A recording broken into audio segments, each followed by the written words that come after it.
it's Jen. If you've been feeling totally overwhelmed, exhausted by even the simplest tasks, or stuck in a freeze state where your to-do list just feels like a wall you can't climb, this video is for you. Because burnout hits differently when you have ADHD. And it actually happens a lot more often to us. Most of us don't even realize when we're in it until we're deep in the crash. Today, I want to show you a gentle ADHD-friendly way to break this cycle. We're talking about a weekly reset ritual, a rhythm to come back to yourself, recover from burnout, and start building your week in a way that actually works for your beautiful ADHD brain. So, what does ADHD burnout really look like? Burnout in ADHD doesn't always look like lying on the couch unable to move, though it can. Sometimes it looks like task paralysis that makes even small things feel impossible. Or feeling frozen overwhelmed, like your brain is buffering, right, with a little spinny wheel. Constant motor on mode, where you're doing everything but never feel caught up. That's the one that I tend to notice.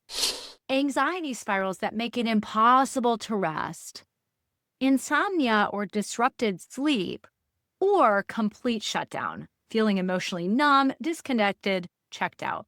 And most of us, we blame ourselves for it. We think if I could just get it together, or if I were more disciplined.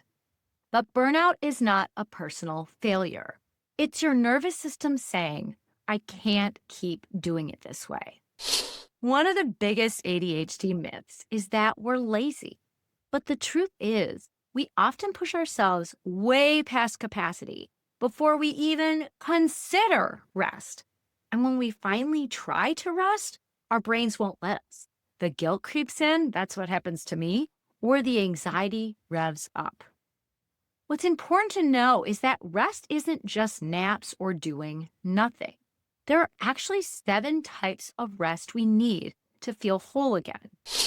One is physical rest. Sure, sleep, stillness, and naps can help this, but so can gentle exercise. Moving your body in some way is also a kind of physical rest. Mental rest, which is usually some kind of downtime from decision-making and problem-solving, something that our brains often do way more than neurotypical brains because the world wasn't designed for our brains, so we're always having to figure out how to do something for ourselves. Sensory rest, a break from screens, noise, and stimulation. And I got to tell you, I feel this one, and I know a lot of ADHD clients and ADHD clients and autistic clients who need this as well. So making sure you're getting that sensory rest because it's important. Emotional rest, which is a safe space to be real, to not have to perform. It might even be sitting with your journal and doing some writing, or just being with whatever comes up. Social rest, time away from people, especially people who drain you. Creative rest, which is space to be inspired, playful, and curious. I gotta tell you, I sometimes get creative rest when I play with my cat. I used to think playing with my cats was incredibly boring, but what I did to shift it was I noticed how happy and excited the cat Eva gets. My cat Brielle gets excited, but she just kind of watches Eva play, which I don't know that I fully understand. She seems happy about it. I don't know. But watching them do that is playful for me because then I'm like, ooh, let's see how long it takes you to get the little thing you're chasing. So it can become a game. And that is a creative space as well. Last but not least, spiritual rest. Feeling connected to something bigger, whatever that is for you, some purpose, meaning, nature, or if you believe in God, whatever that looks like for you. When you're burnt out, your brain and body are begging for these different kinds of rest. Your weekly reset is one way to begin listening again. So here's the truth a lot of us don't want to hear, but need to. You cannot push your way out of burnout. Believe me, I've tried.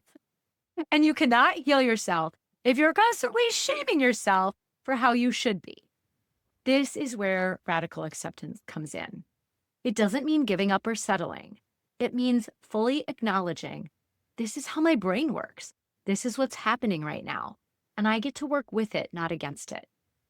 When you stop fighting your reality and the reality of having the brain you have in the society you have with the way it's built, you stop wasting energy on shame and things that don't work. And that's the exact moment you free up capacity to not only get stuff done and problem solve how you're going to do that, but to start healing. Radical acceptance isn't passive, it's a powerful practice. Now let's talk about how to actually do a weekly reset, ADHD style. This is not a Pinterest perfect planning ritual. It's not about getting everything right. It's about creating a rhythm of compassionate reflection and gentle recalibration that works for you, your brain, your body. So I'll share what mine often includes, but before we get into that, I want to name that it looks different every week based on what I had going on, based on what way I feel tired. If I feel more soul tired, that is time for a lot of doing nothing and connection with my spirituality and working through feelings if I need to. If I feel more physically exhausted, that means a yoga practice, like a gentle one. That means perhaps laying on the couch or sitting on the couch reading a book. If it's mental rest, that might be doing something that doesn't require a lot of decisions. And yeah, sometimes it's watching a comfort show again because I know what's going to happen. So there's no thought process that goes into it. So just recognize that as I share what I do, this changes from week to week, and you're going to have your own. So what you get to do watching this video is create your own, like design your own adventure, right? Create your own adventure with what you want your kind of scaffold to look like, and then you're going to fill it in as we go. So a lot of times the first step I highly recommend is making peace with the week you just had. Because a lot of times we have some kind of feelings about how the week went, whether like how productive we were or weren't were. And when we look back with judgment, it just carries into the next week and the next month, the next year, the next decade. We just end up feeling really bad about ourselves, and it keeps us from really shining. So look back at the week before without judgment. What worked? What didn't? Name it, honor it, but don't carry it. You don't have to bring the chaos, shame, or overcommitment into the next week. Try saying, that version of me did her best, and I'm proud of the efforts she made. Number 2, oftentimes it's important to do something to re-regulate your nervous system. This is doing something that grounds you. Maybe it's a walk outside or 10 minutes of silence. Or like I said, practicing yoga, hugging a tree, any of the things that we talk about with nervous system regulation. This is how you shift from urgency and panic into clarity. It might even, as I say that, one of the ways I do this, and this sounds insane, as someone who likes to drive too fast, I mean, not crazy fast, but a lot of us with ADHD, we can feel like we're on a motor. And so we tend to end up speeding our way to things in our cars.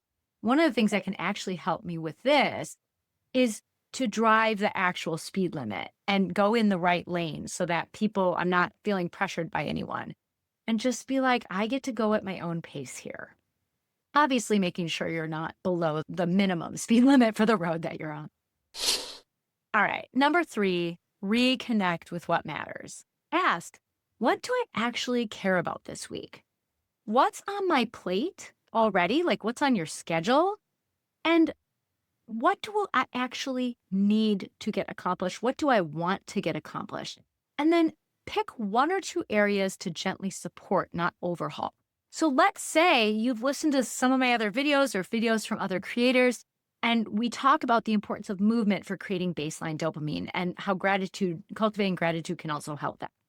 And maybe you also saw something about how movement and gratitude can help with depressive symptoms.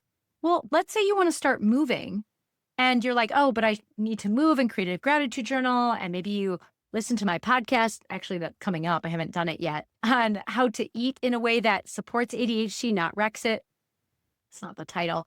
But maybe you're like, oh, and I need to eat nutrient-dense foods and protein every meal. Maybe you're thinking of all these ideas, but that's going to overwhelm you and you're just going to start overwhelmed. So pick 1 or 2 areas to gently support and not overhaul.